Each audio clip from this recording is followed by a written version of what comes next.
cet homme mystérieux est devenu empereur des États-Unis. Voici l'histoire de Joshua Norton, l'aventurier qui se proclama empereur. Né vers 1820, Joshua Norton serait sans doute originaire du Royaume-Uni, même si ses origines exactes demeurent inconnues. Dans sa jeunesse, il aurait été envoyé en Afrique du Sud au sein de l'armée britannique. Par la suite, il émigre aux États-Unis et s'installe à San Francisco. Sans famille, il attire les regards par son côté mystérieux et par sa prestance.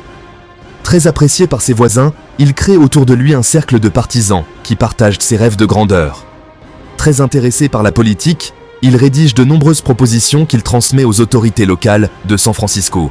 Contrarié par les choix politiques de l'administration en place, Norton prend les choses en main et se fait proclamer empereur des États-Unis en 1859, sous le nom de Norton Ier.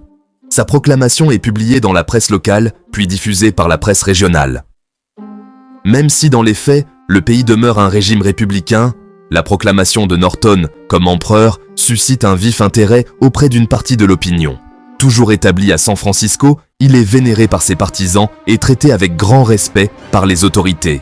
Il publie également certains décrets impériaux qu'il fait transmettre au gouvernement fédéral. Certains de ces décrets seront pris en compte et mis en œuvre par le gouvernement. Très populaire, il devient une figure incontournable de la Californie.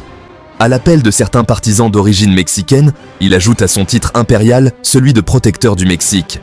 Vivant modestement malgré les nombreux dons qu'il reçoit, Norton bénéficie également d'une pension versée par les autorités californiennes. De nombreuses rumeurs circulent sur son éventuelle fortune.